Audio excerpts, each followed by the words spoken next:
Vamos a empezar. Primero que nada, quiero agradecer a todos por su apoyo. Gracias a su preferencia, actualmente contamos con más de 2,000 clientes en todas las ciudades de la República Mexicana.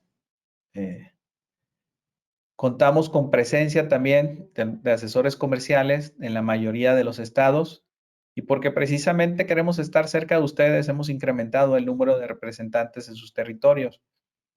Seguimos creciendo y queremos brindarle el mejor de los servicios. Por eso ponemos a su disposición nuestras líneas de apoyo, nuestras redes sociales, donde también nos pueden contactar vía WhatsApp, vía Facebook, para poder atenderlos de la mejor manera.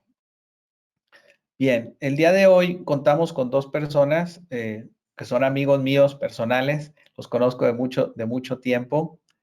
Por una parte, el licenciado Abraham Dávila, él es director de Medical Legal Center, abogado egresado de la Universidad de Guadalajara, con maestría en Derecho Constitucional y actualmente cursando el doctorado en Derechos Humanos y programa AD2 del Instituto Panamericano de Alta Dirección de Empresas y es miembro de la Academia Mexicana de Cirugía. También se encuentra con nosotros el doctor Enrique López. Él es director de catarata de alta especialidad. Él es licenciado en medicina, egresado de la Universidad de Guadalajara, con especialidad de oftalmología en la Asociación para Evitar la Ceguera en México y subespecialidad de segmento anterior en Fundación de Conde Valenciana y licenciado en psicología, actualmente en curso, ¿no? Bien, vamos a empezar entonces con la presentación que nos ha preparado el doctor Enrique López. Yo la voy a estar pasando desde acá. Entonces, comenzamos, doctor, con el caso clínico.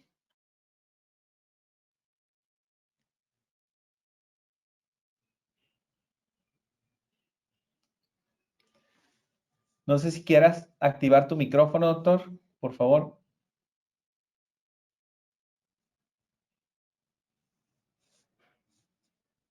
¿Ya? ¿Sí me escuchas? Ahora okay. Sí te escuchamos. Bueno, antes que nada, bienvenidos todos. Gracias por la invitación, Eduardo Portillo, la compañía que dignamente representas. Abraham, bienvenido también. Gracias por compartir nuestros conocimientos legales al gremio médico. Estaremos muy agradecidos al final de esta sesión seguramente. Bueno, dando pie al desarrollo, yo quiero manifestarles que en mi práctica médica como oftalmólogo, un poquito más de 20, 21 años, lo que voy a mostrar es un caso entre muchos que ustedes han vivido, enfrentado, conocido, participado. Y bueno, si la estadística dice que de enfrentarse a un caso médico legal lo representa después de 20 años un caso, pues ojalá así fuera, ojalá fueran 30 o 40 años, ¿verdad? Pero bueno, tendrían menos trabajo los abogados y nosotros estaríamos más preparados ante esto. Pero voy a presentarles un caso clínico real en el que lo viví en el 2003 y es el siguiente. Paciente masculino de 68 años de edad con antecedentes de una descontrolada diabetes, acude a la clínica en donde, gracias a la invitación escrita de los medios masivos que hoy en día pues ya lo representan las redes sociales, acude. Llama la atención que el paciente llega solo. Al llegar solo se manifiesta que ha bajado su agudeza visual de tiempo atrás. Cuando esto sucede, pues no tenemos referencia de nadie más que creer que 2 años han sido lo que él nos manifiesta. No sabemos si antes o después, pero finalmente el diagnóstico se lleva a cabo para hacerlo como una cirugía indispensable por catarata en ambos ojos. Acude a cirugía una vez que se programa con sus estudios, en donde se realiza, nuevamente acude solo a su cirugía, algo totalmente fuera de serie. Realmente esto es una enseñanza, pero ya las conclusiones las sacaremos al final, en donde se le realizan estudios preoperatorios laboratoriales, ecografía modo B, todo mostraba todo bien para una cirugía de catarata, nada nos limitaba a hacerla.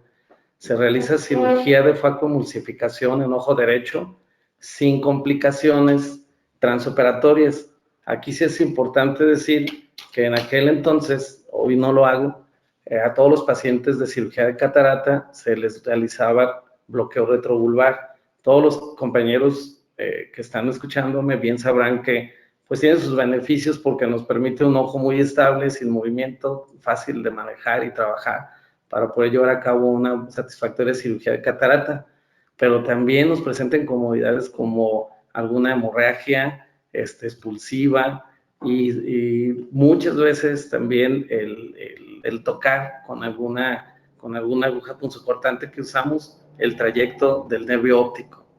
Todo esto hago referencia porque lo que parecía una anestesia retrovulvar normal, sí la llevamos un poquito más allá de los tiempos normales. Eso fue lo único que recuerdo que sí sucedió.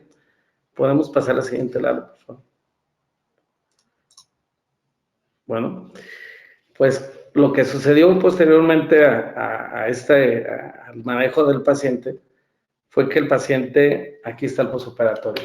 En el posoperatorio del ojo derecho, al primer día, el paciente presentó agudeza visual de 20/50, la presión intraocular se presentaba normal, un edema corneal leve, una cámara anterior formada con celularidad de 2 cruces. Aquí es importante nombrar que la pupila se encontraba refléctica. El lente intraocular estaba en cámara posterior, en su lugar, y el polo posterior, lo poco que nos dejaba ver el edema corneal leve, era de apariencia normal. En el día 3, el paciente acude, una vez que había iniciado su tratamiento, y nos llega con percepción de luz. La presión estaba normal, había todavía un poco de edema corneal, la cámara seguía formada, pero entonces en este momento nos dimos cuenta que la pupila se encontraba arrefléctica, lo que nos hizo pensar que pudiéramos ver hacia atrás el nervio óptico, y efectivamente el lío estaba en su sitio, pero el polo posterior nos presentaba una papila con una palidez de 4 cruces. La mácula nos presentaba cambios pigmentarios que ya se podían apreciar, pero también se presentó una disminución del brillo foveal. Cuando esto sucede, podemos pasar a la siguiente, por favor, Eduardo. Nosotros lo que hicimos fue hacer un diagnóstico de neuritis óptica aguda en ojo derecho de origen desconocido. Teníamos una fuente de información, lo que podría haber llevado a esto, empezando por la diabetes mellitus, también por el bloqueo que se prolongó, algún trastorno vascular del paciente que posiblemente no conociéramos. Lo que sí hicimos inmediatamente fue iniciar tratamiento a través de meticorten a 2 miligramos por kilogramo de peso, y inmediatamente lo derivamos a la neurooftalmóloga que en ese momento se encontraba en la ciudad de Guadalajara, quien lo atendió perfectamente bien. Cabe señalar que después de esto que vieron escrito en las diapositivas, se sobrevino todo lo que conllevó a un proceso legal, porque el paciente, en su calidad de paciente solo, eso sí es importante recalcarlo, el paciente empezó a visitar a bastantes compañeros en la ciudad, oftalmólogos, para ser checado y buscar una respuesta que le diera pie para que él pudiera tener una justificación para un proceso legal. Él inmediatamente que tuvo opiniones encontradas, algunas opuestas, él decidió ir a la fiscalía y formular una querella, una denuncia en contra de su servidor y de la clínica en donde en ese momento yo fungí como director médico. En ese momento se hicieron todos la averiguación previa, se requirió el expediente, se integró el expediente además en un apartado especial en la vía penal de una oficialía de partes médicas, clasificando y tipificando los delitos como mala práctica, negligencia, y empezó el proceso judicial. Al empezar el proceso judicial, pues intentamos hacer toda la defensa posible. Desde luego que para nosotros los médicos, la sociedad nos toma como puntos claves, vulnerables, porque la sociedad piensa que el médico desconoce de leyes, que el médico teme a las leyes, que el médico no le gustan los procesos jurídicos, que el médico tiene mucho dinero y que todo lo puede solventar a través de eso. Desde luego que los pacientes carecen de conocimiento jurídico también, y ellos pretenden casi siempre regularmente o la restitución del daño, que muchas veces es irreversible, pero la mayormente persiguen un beneficio económico que subsista ese daño. Pero pues finalmente de por medio hay una justicia, hay un juez, hay un proceso, y se lleva a cabo lo que el juez dicte al final del juicio ordinario a través de una sentencia. Entonces lo que procedió fue entrar a este proceso, fue un proceso de 5 años, en donde todos los pasos judiciales de la vía penal se llevaron a cabo, todas las pruebas, las documentales, las testimoniales, hasta que llegamos al perito. Cuando llegamos a la prueba hecha por el perito, oficialmente nosotros creíamos que, y mi defensor, que íbamos a enfrentarnos a peritos oftalmólogos, porque pues finalmente el área que estaba en juego pues era la oftalmología. Entonces Fiscalía va al área de conveniente, que son médicos legistas, y los médicos legistas concluyen que era una mala práctica y una negligencia porque no habíamos revisado el nervio óptico antes de la cirugía, cuando en realidad era una catarata madura que impedía ver el nervio óptico. Desde luego que nosotros impugnamos la respuesta de los peritos y afortunadamente tuvimos la oportunidad de presentar tercer perito en discordia, y entonces ya nos hicimos valer de médicos oftalmólogos reconocidos, capacitados y cabales, quienes iban a emitir su juicio de una manera imparcial, pero sabíamos que nos iba a beneficiar el proceder médico que habíamos hecho. Cuando concluye el caso, la sentencia nos fue favorable y enseguida de esto ellos emitieron su defensa, y una vez que lo lograron nos fuimos a una segunda instancia en donde los magistrados volvieron a ratificar nuestra sentencia favorable, y hasta ahí culminó nuestro proceder después de 5 años. Fue una experiencia inolvidable, podría decir que de cierta manera agradable.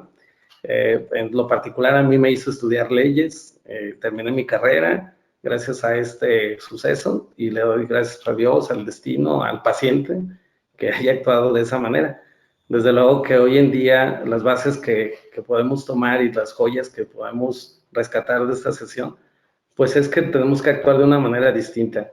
La relación médico-paciente se basa en dos seres humanos, el cual uno requiere el servicio y el otro se lo ofrece. Se lo ofrece de una manera docta porque pues, se ha preparado para ello. Yo le digo a los pacientes que los médicos requerimos más de 20 años para ofrecer el servicio, y el paciente lo único que necesita es tener catarata. Entonces, finalmente suena como algo injusto, pero el paciente va a recibir un servicio. La sobreestimación y las expectativas elevadas pues, pueden ser nuestro peor enemigo. Y es muy importante que esto lo tomemos muy en cuenta. Yo lo que hago hoy en día es de que a mis pacientes privados de su servidor los opero, y al día siguiente, en el 90%, casi 95%, acudo a sus casas personalmente el día siguiente.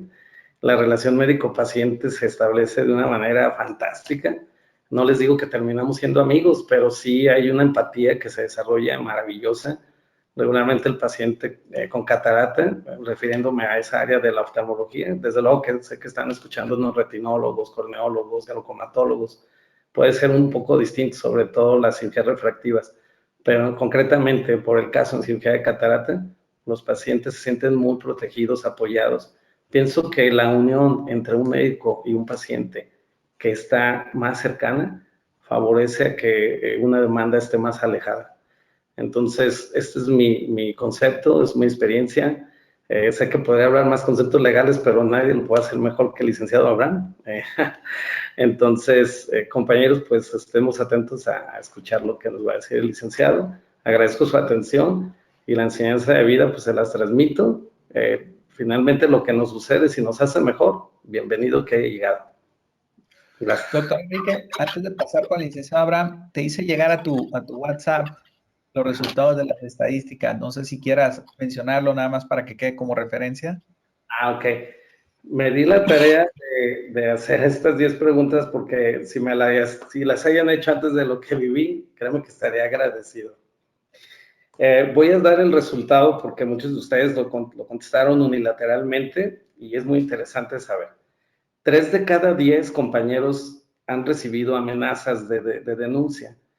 Aquí es importante aclarar porque la denuncia es la vía penal y la demanda es la vía civil podemos ser demandados y denunciados por las dos vías, ¿eh? Esto sin duda, es más, al mismo tiempo pueden suceder del mismo caso y los delitos se clasifican de manera distinta.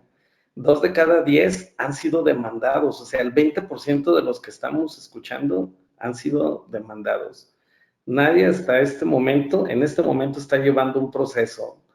La verdad es de que el juez terminó siendo mi paciente, terminó siendo amigo, los notificadores, mis compañeros de la universidad, o sea, para mí fue una experiencia inédita y me gustó. Y todos nos referimos a ser empáticos, pero pues la empatía yo creo que ahora sí que la califica el paciente, ¿no? Porque lo que sucede en los primeros 5 minutos en una consulta de primera vez, eso nos va a ligar al futuro de la relación médico-paciente.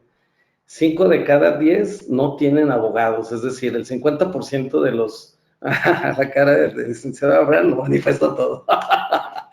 Bueno, muy bien. 5 de cada 10 no tienen abogado. Yo pienso que el abogado que nos puede ayudar siempre es aquel que hace lo que debe de hacer en el preciso momento que debe de hacerlo. Y esto nos va a salvar de rescatar pasados que no hicimos o adelantarnos a futuros innecesarios. 3 de cada 10 conocen las vías jurídicas. Una felicitación para ellos. Muchos de mis compañeros han hecho leyes. Yo les puedo decir que bastantes han hecho leyes y son excelentes estudiantes. Me consta haberlos visto en las aulas de clase. 6 de cada 10 han negado cirugías a sus pacientes. Eso es muy importante. Debemos aprender a negar las cirugías que nos van a poner en un estado vulnerable de expectativas o pacientes complicados desde el primer momento y los podemos reconocer fácilmente. El estudiar psicología, como bien lo dijo Lalo, me ha facilitado las cosas, pero yo creo que todos desarrollamos como ese feeling para saber quién nos va a generar el problema y quién no. Y cuando nos lo genere, en verdad nos vamos a arrepentir de no haber negado ese servicio. No le estamos negando una urgencia. El licenciado Abraham nos nombrará que hay leyes en donde penalmente están a favor del paciente si negamos el servicio, sobre todo de calidad y urgencia, pero una cirugía de catarata pues no es urgente. 2 de cada 10 disponen de un ahorro para asuntos médicos legales. Créanme que papeles y dinero es lo que más van a tener que estar emitiendo en un juicio que puede durar muchos años. 6 de cada 10 están dispuestos a ser peritos. Eso es muy importante porque luego nos da miedo. Yo nada más en una visita de 10 minutos acudí a la Suprema Corte de Jalisco para preguntar si había algún oftalmólogo registrado como perito. Y solamente por dejar mi tarjeta interesándome y recibir la respuesta de que no había ningún perito, solo con esa tarjeta en un mes me hablaron como 5 veces para hacer peritajes. Entonces sí necesitamos peritos quienes hagan el trabajo cabal de poder emitir un juicio en un proceso donde tenga que haber la oftalmología. Y 9 de cada 10 sí le llamarían al colega para hablarle de algún problema. Déjenme les digo, hay pacientes que acuden como segunda opinión con nosotros para hacer algo en contra de alguien. Hay que detectarlo y hay que ser cabales en lo que hablamos, en lo que contestamos, en lo que emitimos. Jamás hablar mal de un compañero. Yo aquí veo 2 tipos de pacientes. El que llega más preocupado por su caso que por demandar a un médico. Y ese es el mejor paciente porque podemos ayudarlo, podemos conducirlo. Y si vemos que en algún momento de la historia pretende algo en contra de nuestro compañero, viene la segunda fase, donde su servidor sí toma el teléfono y le habla a su compañero y le dice, ¿sabes qué? El paciente con apellido y nombre tal está pretendiendo hacer algo en contra de ti. Entonces, ¿qué recomiendo? Más que crear un estado de alarma, es comunícate con él, asiste con él, cítalo en tu consultorio, ve a su casa. He tenido la dicha de que compañeros de prestigio de nuestra ciudad, que tienen mucha experiencia más que nosotros en la vida y en la oftalmología, me han llamado y me han dicho, Enrique, dime qué hago, llévame de la mano, por favor, tengo miedo. Y le digo, doctor, está muy bien que tenga miedo, porque entonces va a hacer las cosas bien. Entonces lo he conducido y lo he llevado y han llegado casi la mayoría de ellos a una resolución monetaria, una conciliación. Entonces los doctores que han vivido esto terminan agradecidos por ser llevados de la mano. Muchas veces cuando ya están en una vía jurídica, con mucho gusto he servido de testigo o he estado con ellos o simplemente les he acompañado a las citas y audiencias y créanme que si nos apoyamos entre compañeros, las cosas serían mejor. Ese es el mensaje final. Compañeros, no deseo que nadie esté en una demanda, en una denuncia, en un proceso legal, pero si llegan a estarlo, por favor, tengan toda la calma y la paciencia y la fe de que las cosas van a estar a su favor, porque seguramente todos ustedes hacen y practican la medicina de manera fantástica. Muchas gracias. Muchas gracias, doctor. Pasamos contigo, licenciado Abraham. Y al final tenemos la sección de preguntas y respuestas. Pueden anotarlas en el chat o igual podemos abrir los micrófonos para el que tenga alguna pregunta para ellos. Al final vamos a realizar las preguntas. Hombre, pues antes que nada, muchas gracias, Eduardo, pero una felicitación al doctor Enrique. Caray, me lo voy a llevar a mis pláticas. Digo, extraordinario, lo comparto al 100%, sus opiniones, sus comentarios, y efectivamente, que cuando decimos, a ver, ya me mandaron, ¿qué hago? Yo quisiera empezar de manera inversa. ¿Qué tendría que hacer para que no me demandaran? Soy un convencido que lo primero que tendríamos que hacer es conocer nuestros derechos y obligaciones. Si el día de hoy, nos hicieron un examen, así como el cuestionario que hizo el doctor Ernesto, de cuáles son mis obligaciones, estoy seguro que la gran mayoría no lo aprobaríamos. Si me dijeran cuáles son los requisitos de mi receta y si cumplo con la receta, estoy seguro que no lo haríamos. Y en cuanto al equipamiento a mi consultorio, pasaría exactamente lo mismo. Luego, entonces, lo primero que yo les planteo es que la gran mayoría de los casos que me toca atender, me encuentro casos en donde se desconoce, donde el médico incurrió en un tema porque desconocía el alcance jurídico de sus acciones médicas. Yo les voy a poner dos casos que hoy, en este momento no lo tenía contemplado, pero el doctor Enrique me movió. Muy importantes. La primera, el tema de las obligaciones del paciente. Hoy en día tenemos toda la Ley General de Salud y el reglamento de la Ley General de Salud en materia de prestación de servicios de atención médica, y todas hablan de derechos del paciente y obligaciones del médico, pero no he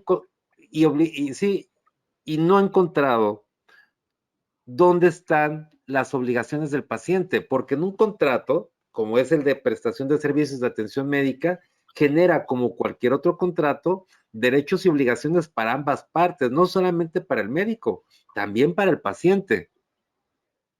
Y yo quisiera que pensáramos en dos grandes obligaciones. La primera, lo dijo bien el doctor Ernesto, en proporcionar información fidedigna cuando yo elaboro su historia clínica. Esto es, si él no me dice que es alérgico y es alérgico, o me miente en cuanto a cirugías previas, o me miente en mucha información, por supuesto que él incumple con una obligación. Y la otra obligación, todavía más importante, es el seguir cabalmente las indicaciones médicas que yo le doy. Y eso, me encuentro muchos casos, particularmente en oftalmología, donde el paciente no sigue las indicaciones médicas, ya sea de no hacer ejercicio, no levantar cosas pesadas, limpieza, las gotas 2 cada 6 horas, y no lo hacen, y me dirán, bueno, ¿y esto para qué nos sirve? Bueno, en cualquier tipo de contrato donde existen derechos y obligaciones para ambas partes, como el de prestación de servicios de atención médica, existe un principio de derecho que dice que el incumplimiento de una de las obligaciones de una de las partes genera la rescisión del contrato sin responsabilidad para la parte inocente. Esto es, en el caso nos exoneraría de responsabilidad, a diferencia de otros contratos, por ser la salud un tema de derecho humano, la protección a la salud, yo me veo obligado a seguirlo atendiendo. O sea, no podría, salvo casos de urgencia donde sí podría, donde no podría negarme, no pasa nada si lo sigo atendiendo, que como decía el doctor Ernesto, habrá muchos casos donde yo también prefería mejor no atenderlos. Pero bueno, existe esta rescisión del contrato, pero nunca la puedo hacer valer porque nunca lo documentamos. No, no lo documentamos. Hablo con el médico y me dice, Abraham, es que el paciente no sigue mis indicaciones médicas. Pero sí, ¿y dónde está documentado? Y eso es el punto medular entre sacar un caso legal avante o tener un problema. Porque si yo no documento que no sigue las indicaciones médicas, entonces doy por un hecho que sigue mis indicaciones médicas. Y entonces, al no obtener el resultado, vienen ese tipo de reclamaciones. Luego, entonces, es muy importante documentar cuando el paciente no sigue las indicaciones médicas. Y el otro punto que también no lo traía a colación, pero hoy con mucho gusto lo saco, a raíz de este comentario valioso del doctor Ernesto, es el tema de la libertad prescriptiva. Y yo cuando les pregunto a los médicos, a ver, ¿qué es libertad prescriptiva? Me dicen, no saben qué decirme. Yo se los voy a platicar qué es. Tengo un paciente que acude con un oftalmólogo el día 1 de febrero. El mismo acude con el mismo, consulta tras otra, uno tras otro. O sea, en la misma circunstancia, porque si yo veo un paciente un día después, pues evidentemente no va a ser el mismo paciente, ya la enfermedad evolucionó, ya sea para bien o para mal, pero evoluciona, no es la misma. Luego entonces tenemos a un paciente, lo vimos 4 oftalmólogos al mismo momento, uno tras otro, y las posibilidades que que los 4 le prescriban el mismo tratamiento son bajas. Y me dirán, Abraham, pero ¿cómo? Si vamos al Congreso y todos decimos que de tal forma se debe tratar X enfermedad. Pues sí, pero ocurre que cada persona es singular. Pensar que todo mundo va a prescribir lo mismo siempre es pensar en una utopía. Eso no va a ocurrir porque el nivel de experiencia que tiene uno versus otro es diferente. Habrá médicos más agresivos en tratamientos, médicos más conservadores en tratamientos, y no por eso significa que estén mal. Y cuando llegan a pedir una segunda o tercera opinión, como dice el doctor Ernesto, hablamos mal porque no hicieron lo que nosotros pensamos o quisiéramos que hubieran hecho, o que es como nosotros mismos hubiéramos actuado. Pero eso es tanto como pensar que todo el mundo actúe como yo quiero. Y eso en lo profesional es absolutamente imposible. Eso no va a ocurrir.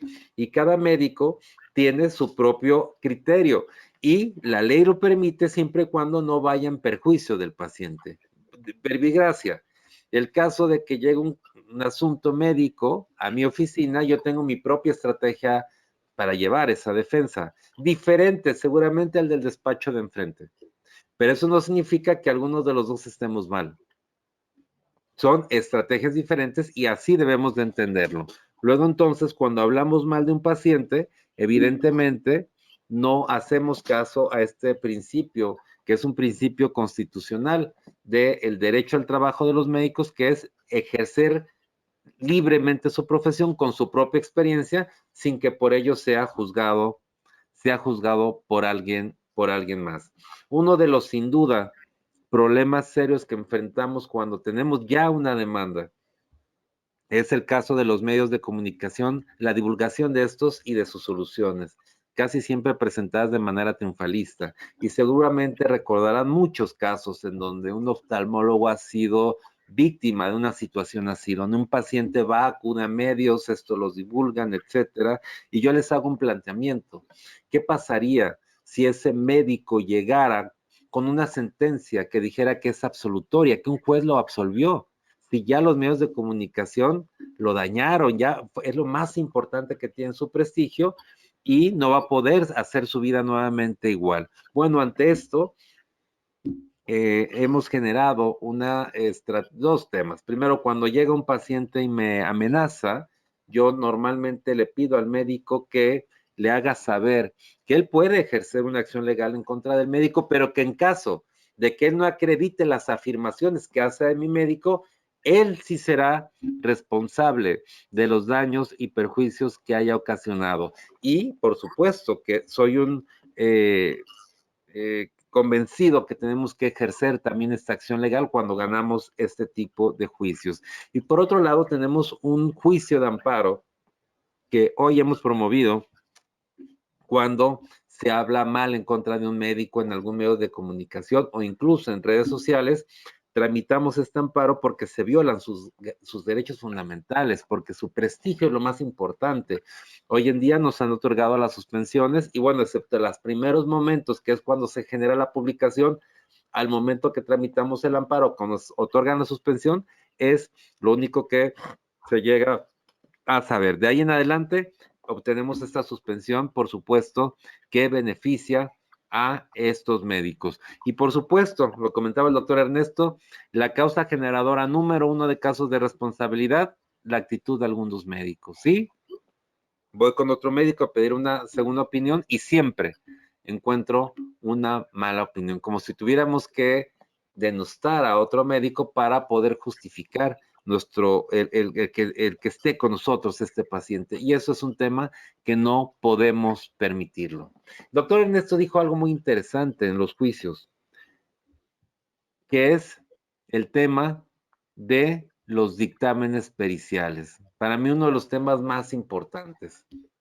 Hoy en día, como le pasó al doctor Ernesto, si alguno de nosotros en cualquier parte del país nos involucraran en un caso médico legal, el que tendría que opinar sería un médico legista. El que opinaría sería un médico legista cuando el que debería opinar sería un médico oftalmólogo o de la subespecialidad correspondiente. El tema es de que por una parte nunca lo hacemos valer. Y yo siempre lo hago valer, pero no todo el mundo lo hace valer. Luego entonces cuando lo primero que hago con este tipo de perito es que lo interrogo y en un interrogatorio le digo que me diga bajo protesta de decir verdad cuántos procedimientos de esa naturaleza ha hecho en los últimos 10 años. ¿Y saben qué me dice? Que ni uno. Y yo le digo, a ver, perito es sinónimo de experto. Yo necesito aquí un experto. Y usted me dice que no ha hecho un procedimiento de estos en los últimos 10 años, entonces usted no es un experto.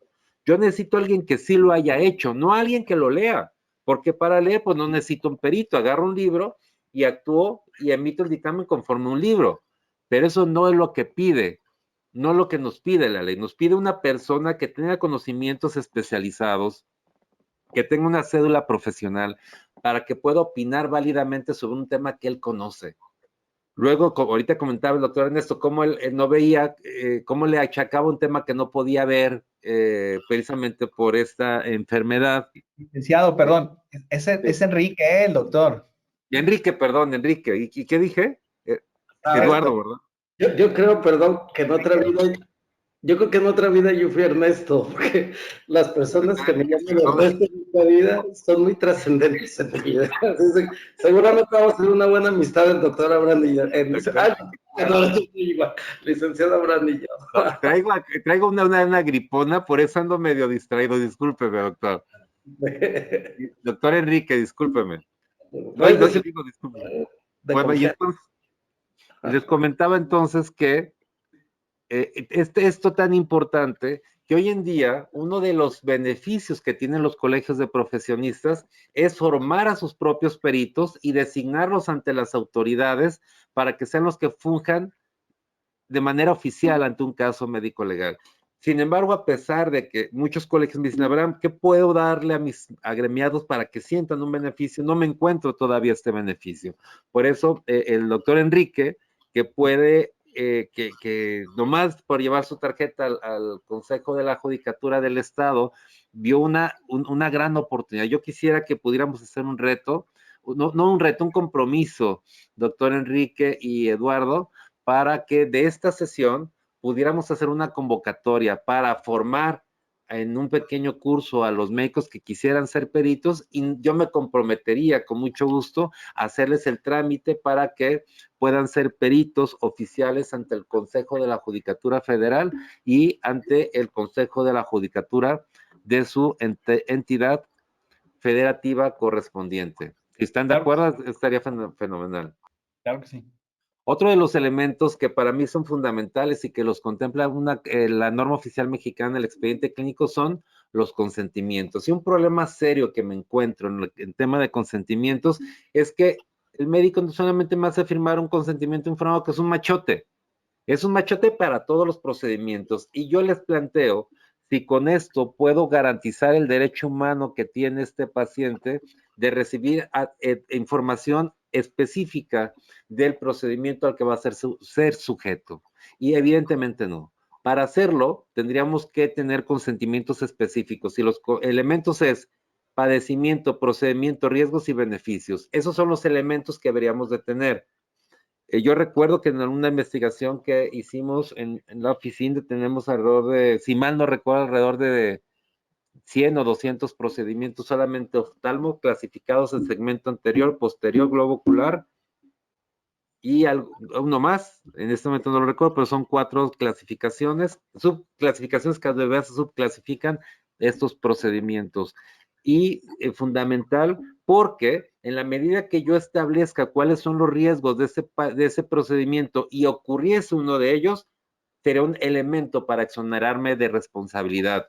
Si está el procedimiento, pero yo no puse el riesgo, evidentemente el paciente podrá alegar que no supo del riesgo y que de haber sabido de este no se hubiera intervenido médica o quirúrgicamente. De ahí la necesidad de establecer estas cartas de consentimiento específico para cada procedimiento, y también podríamos hacer un compromiso, doctor Enrique y Eduardo, para poder trabajar en estas cartas de consentimiento informado. Yo les comento que un día platicando con un cirujano, ya voy a terminar, voy en la parte final, uno de un médico cirujano me decía: oye, Abraham, yo quiero tener las mejores cartas de consentimiento y además darle la vuelta al tema legal de las cartas, porque veo que cada vez que le doy a firmar una a un paciente, siente como si como una animadversión, como si fuera un tema legal. ¿Por qué le doy a firmar algo?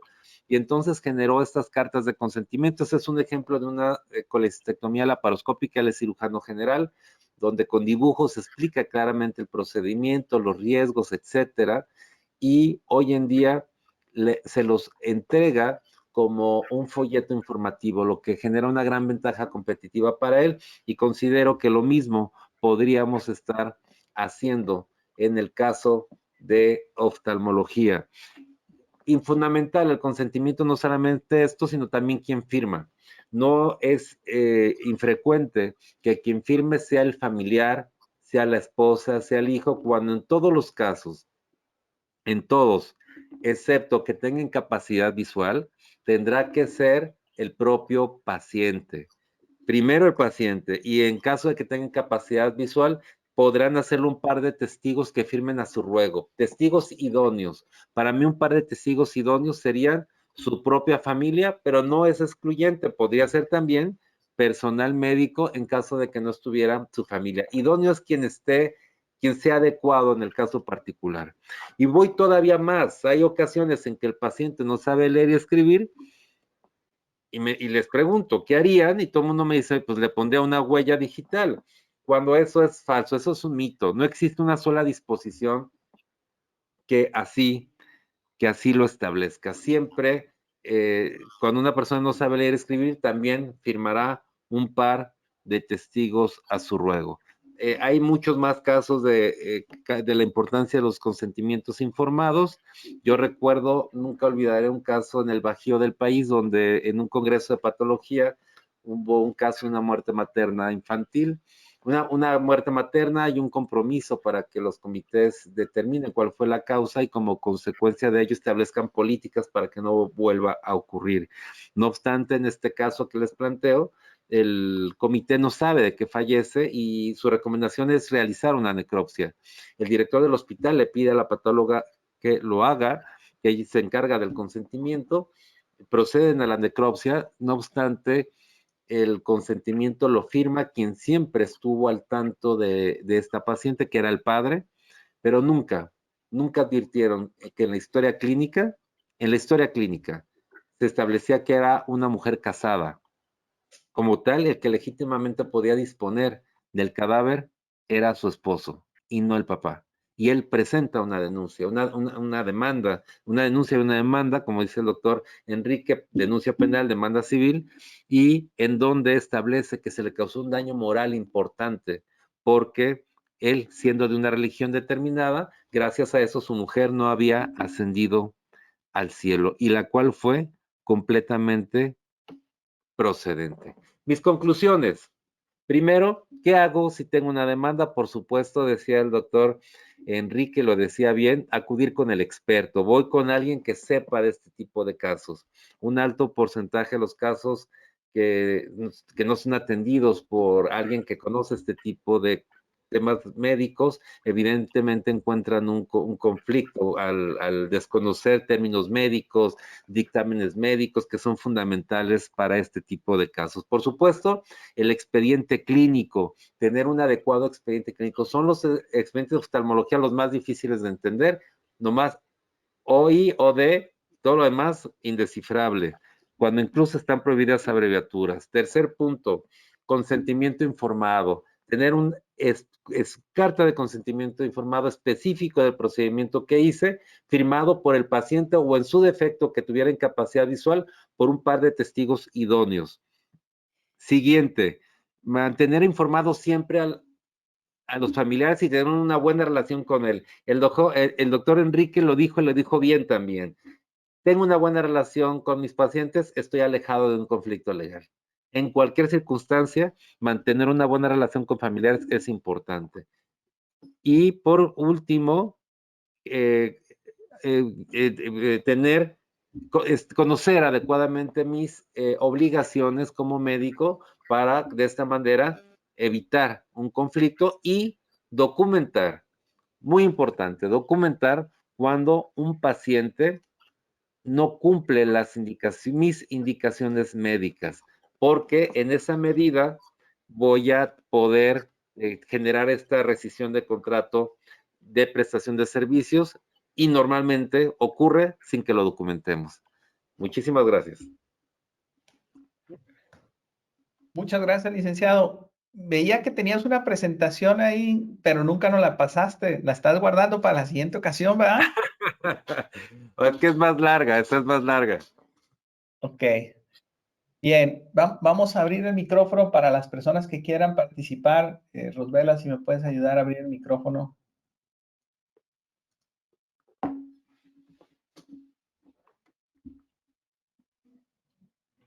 Doctor Enrique, tenemos que dar pláticas juntos.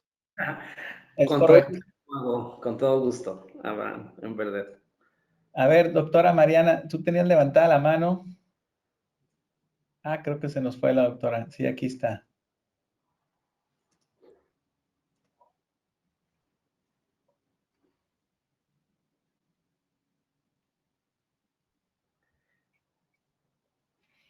Sí, si puedes activar tu micrófono, doctora.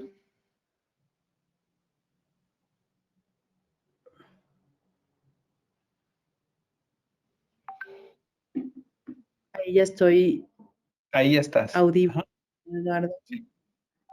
Oye, no, muy interesante. La realidad es que levanté la mano por equivocación porque no encontraba el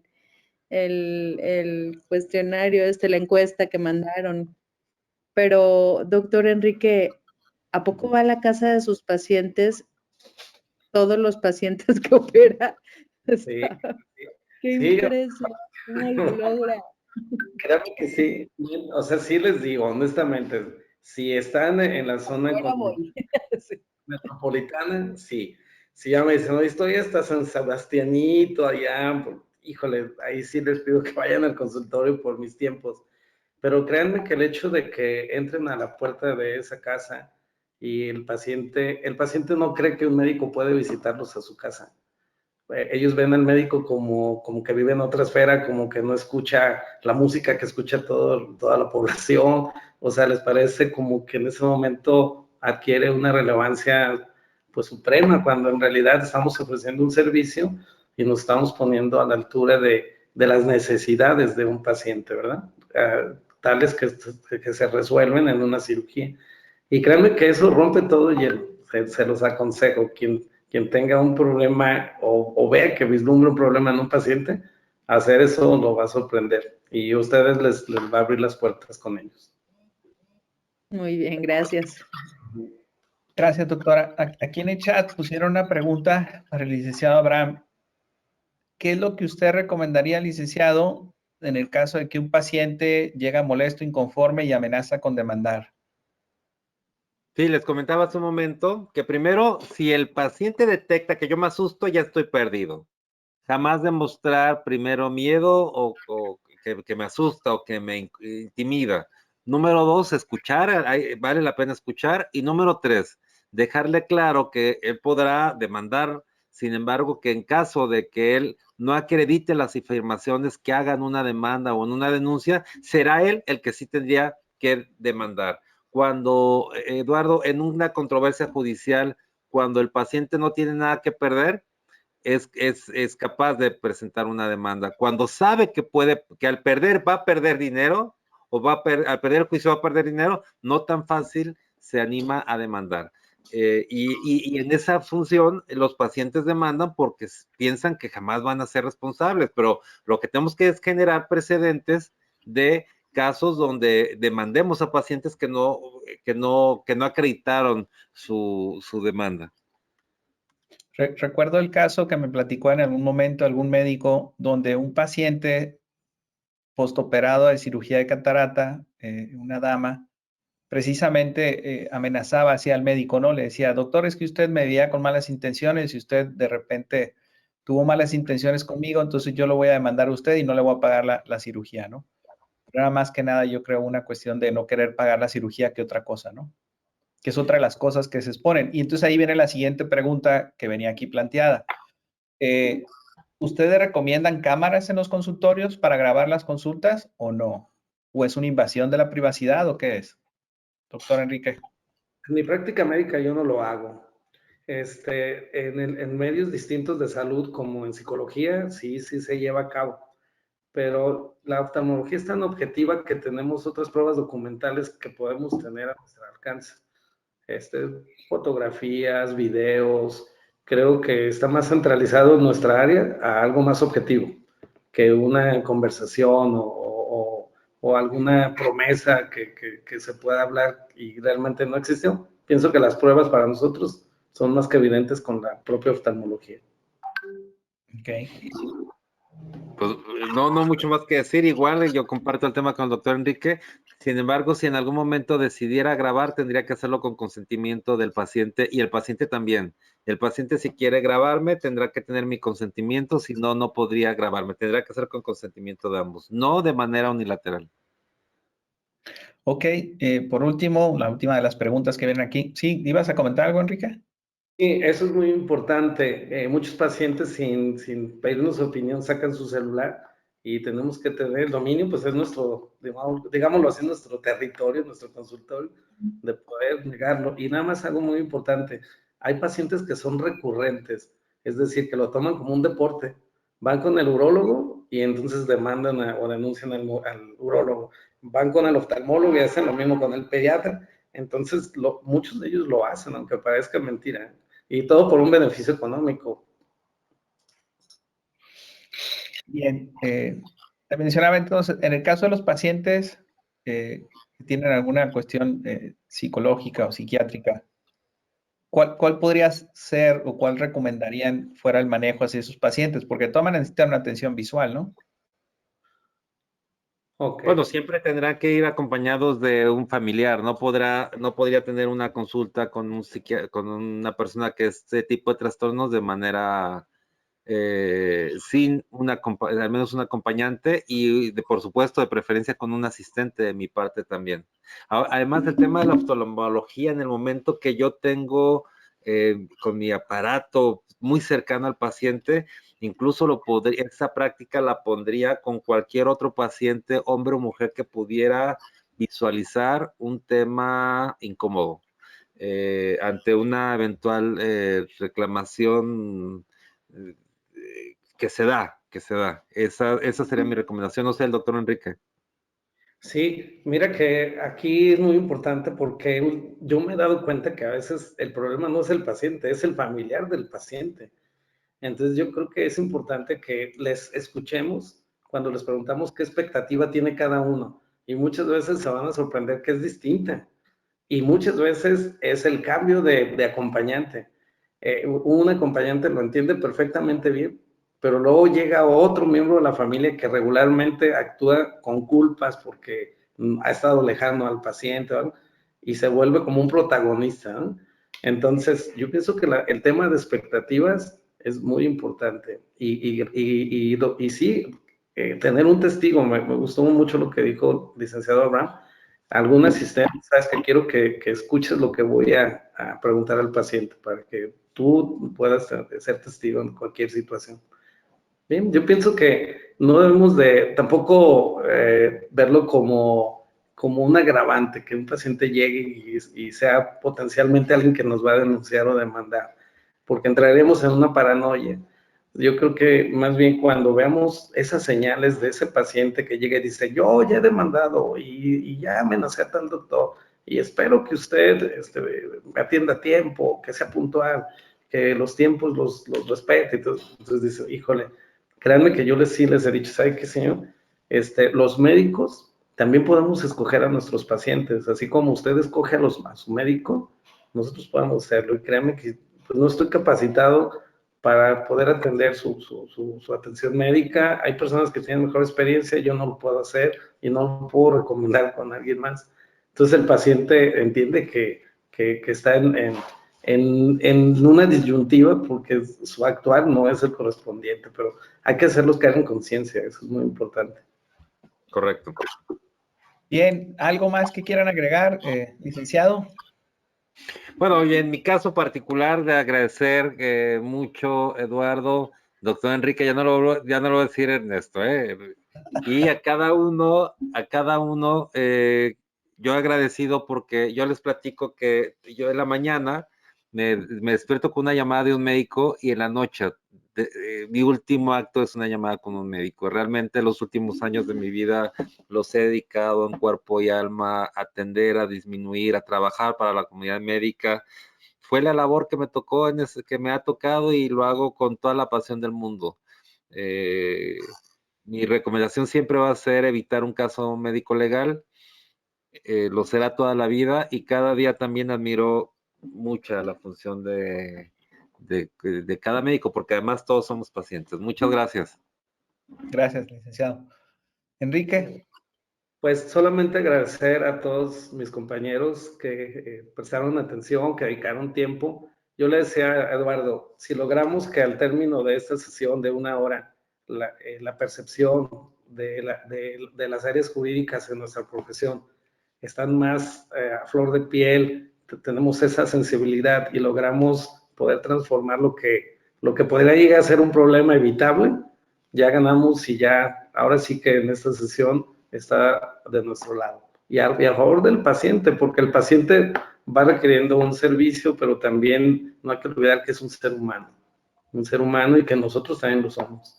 Entonces, un saludo a todos ustedes y ojalá se hayan enriquecido con la participación perfecta también del licenciado Abraham. Muchas gracias. Muchas gracias. Gracias. Sí, el licenciado Abraham, como bien lo menciona, es especialista precisamente en la comunidad médica. Yo les recomiendo mucho la compañía Medical Legal Center. Ellos en ocasiones los hemos visto en las exposiciones y tienen muy buenos servicios y sus servicios son más económicos que lo que yo pensaba. Entonces me lleva a pensar que vale la pena tener una protección de ese tipo, ¿no? Para el 50% de los que no tienen protección, valiera la pena hacer algo así. Muchas gracias. No, al contrario. Recuerden que seguimos con los webinares. Vi que por aquí estaba precisamente el doctor José Luis Salinas. Él nos va a presentar el próximo tema dentro de 21 días, que es marketing digital. Le recomiendo mucho esa sesión, va a estar muy interesante también. Y vamos a seguir con los webinares. Traemos después un ponente precisamente de finanzas e inversión. Por mi parte, yo sé que el bienestar de ustedes es el bienestar de nosotros. Vamos a seguir procurándolo. Gracias, Enrique. La verdad, su participación estuvo estupenda. Licenciado Abraham, sé que vamos a tener más cosas que vamos a hacer juntas. Muchísimas gracias a ambos. Les mando un fuerte abrazo y que pasen buenas noches todos.